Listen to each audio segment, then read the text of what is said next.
Et nous prenons la direction du Maïdo pour les dernières informations en direct. Bonsoir Thibaut Cordier, on vient de voir votre reportage aux côtés des pompiers. Quel est leur état d'esprit ce soir, Thibaut? À quoi s'attendent-ils pour cette nouvelle nuit de combat? Vous êtes en compagnie du colonel Potin en charge des opérations, Thibaut. Bonsoir Antoine, effectivement, une nouvelle nuit d'intervention qui se prépare ici au Maïdo pour les soldats du feu. Et pour en parler, je suis avec le colonel Potin.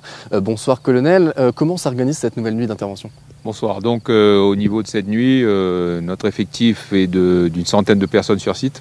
On va travailler en deux équipes, une équipe qui sera sur le site en surveillance, en ce qu'on appelle en surveillance active, à savoir les engins restent bien évidemment sur le terrain, les établissements sont sur le terrain et ils procèdent donc à des noyages là où c'est faisable, là où il n'y a pas de risque pour eux, et sinon ça va être de la surveillance sur l'ensemble du site avec une possibilité de réaction rapide sur le moindre départ de feu. Parce que concrètement, maintenant les dangers c'est quoi? C'est les reprises de feu, les points chauds? Alors les dangers, ils viennent là des points chauds, il reste encore beaucoup de points chauds à traiter, quelques-uns en lisière, on n'a pas pu le faire encore aujourd'hui. Tout le pourtour du feu est actuellement encerclé par des tuyaux et des lances incendie. Et là, actuellement, avec la nuit, donc on ne peut plus progresser dans certaines zones, c'est beaucoup trop dangereux. Et donc, dès demain, on relance le dispositif en espérant que cette nuit, qu'il n'y ait pas de vent. Alors aujourd'hui, on parlait d'un feu fixé. Très concrètement, pour qu'on comprenne bien, qu'est-ce que ça signifie un feu fixé? Alors, dans notre jargon, un feu fixé signifie que le feu ne se propage plus au niveau de ses lisières, que ces lisières, le feu de surface, si vous voulez, il est éteint, mais il subsiste des points chauds qui peuvent être réactivés par du vent, et à partir de ce moment-là, ces lisières peuvent être réactives. Contrairement à un feu qui est maîtrisé, où là on est sûr que tout le pourtour du feu est éteint, le feu ne peut plus se développer.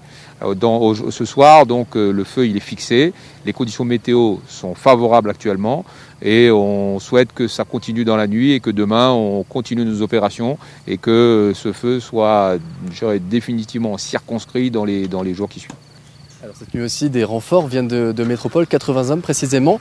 Quand seront-ils opérationnels et comment vont-ils pouvoir vous aider? Alors ils arrivent effectivement, ils prennent l'avion cette nuit, ils vont arriver très tôt demain matin. L'organisation qui va être mise sur pied, c'est ils vont venir renforcer les équipes qui sont déjà à pied d'œuvre, et que d'ailleurs je tiens en tant que commandant des opérations de secours à féliciter le travail qu'ont réalisé les sapeurs-pompiers ces derniers jours. Aujourd'hui encore, on était sur tous les fronts et ils n'ont pas ménagé leurs efforts pour arriver au résultat auquel on a ce soir. Donc ces personnels vont venir renforcer nos équipes et compléter les dispositifs de protection et de création de tranchées afin de mouiller et d'enrayer la propagation souterraine. Merci beaucoup colonel Potin. Alors je rappelle que les soldats du feu se préparent à une 5e nuit d'intervention ici au Maïdo, Antoine. Merci beaucoup Thibaut Cordier depuis le Maïdo en direct avec Ludovic Permalnaiken.